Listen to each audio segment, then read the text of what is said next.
রোহিঙ্গার পর আবারও সীমান্ত সংকটে বাংলাদেশ। রোহিঙ্গাই শুনিয়ে বাংলাদেশ দীর্ঘদিন ধরে একটি চাপের মুখে আছে। বাংলাদেশের তৎকালীন সরকার মানবাধিকারের জায়গা থেকে এবং দেশের জনগণের চাপে রোহিঙ্গাদের আশ্রয় দিতে বাধ্য হয়েছিল। সরকার চেয়েছিল অবস্থা স্থিতিশীল হলে কূটনৈতিক প্রক্রিয়ার মাধ্যমে রোহিঙ্গাদের তাদের নিজেদের দেশে পাঠাবে, কিন্তু সেটি তো হয়ই নাই।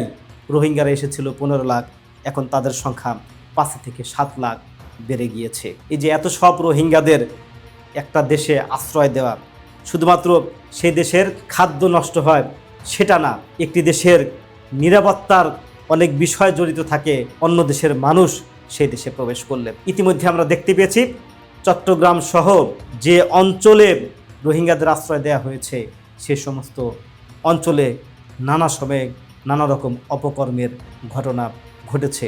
বিভিন্ন সশস্ত্র গোষ্ঠীর উত্থান ঘটেছে রোহিঙ্গা এলাকায়, যেটি আমাদের বাংলাদেশের জন্য চরম হুমকির একটি কারণ হয়ে দাঁড়িয়েছে।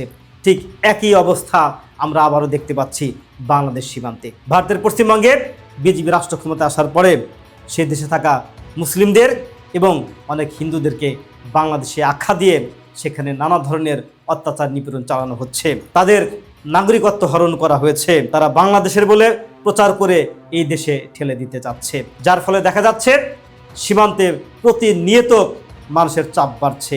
তারা বাংলাদেশে আসার জন্য অপেক্ষা করছে এবং যে সংখ্যাটা ভারতের বর্তমান সরকার বলছে যে তারা এই দেশের লোক নয়, এই সংখ্যাটা কিন্তু কম নয়, প্রায় 1 কোটি। যেখানে রোহিঙ্গারা মাত্র 15 লাখ এসে এদেশের দক্ষিণ পূর্বাঞ্চলকে অস্থিতিশীল করে তুলেছে, সেখানে যদি 1 কোটি মানুষ পশ্চিমবঙ্গের সীমান্ত দিয়ে বাংলাদেশে প্রবেশ করে তাহলে কি একটা অবস্থা হতে পারে আপনারাই ভেবে দেখুন। দুই একটা বিক্ষিপ্ত ঘটনা ইস্যুকে কেন্দ্র করে পশ্চিমবঙ্গ সরকার বলছে এরা বাংলাদেশি। দুই একজন বাংলাদেশের মানুষ পশ্চিমবঙ্গে বাড়ি ঘর করতে পারে, বাংলাদেশেও যে ভারতের মানুষ নাই তা কিন্তু না। সে দুই একজন ব্যক্তির ইস্যু ধরে ভারতের পশ্চিমবঙ্গের সকল মুসলমানকে ঢালাওভাবে বাংলাদেশে প্রচার করা এটি মানবাধিকার লঙ্ঘন ব্যতীত কিছু নয়। স্পষ্টই বোঝা যাচ্ছে ভারত সরকার পরিকল্পিতভাবে এটি করছে।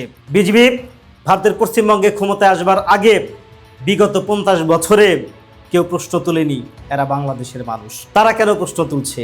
যে বিজেপির নির্বাচনে আসার আগেই তাদের মূল মন্ত্র ছিল ভারতকে হিন্দুত্ববাদী রাষ্ট্র করতে হবে। তারা ক্ষমতা আসবার পরে হিন্দুত্ববাদী রাষ্ট্র কায়েম করতে চায়। আর হিন্দুত্ববাদী রাষ্ট্র কায়েম করতে চাইলে সেখানে তো মুসলমানরা থাকতে পারে না বা অন্য কোনো ধর্মের মানুষ থাকতে পারে না, তাই তারা মুসলমানদেরকে তাড়াতে চাচ্ছে। তাছাড়া যে সমস্ত হিন্দুরা বিজেপি করে না, অর্থাৎ তৃণমূল কংগ্রেস বা অন্যান্য দলের সাথে সম্পৃক্ত, তাদেরকেও বাংলাদেশি আখ্যা দিয়ে, বিশেষ করে যারা জয় বাংলা স্লোগান বলে, তারা জয় বাংলা স্লোগানধারী লোকেদের বাংলাদেশি আখ্যা দিয়ে এদেশে পুশিং করতে চাচ্ছে। নতুন রাজনৈতিক অপসংস্কৃতির খেলায় মেতেছে ভারতের পশ্চিমবঙ্গ।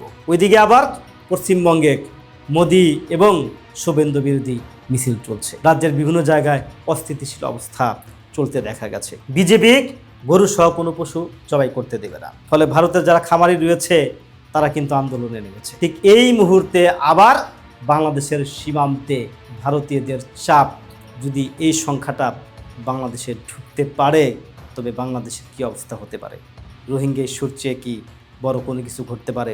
আবার ধরেন তারা প্রবেশ করতে পারল না, অর্থাৎ যে সমস্ত মুসলিমরা সীমান্তে এসে জড়ো হয়েছে বাংলাদেশে আসবার জন্য, তারা আসতে পারলো না, তাদের কি অবস্থা হবে?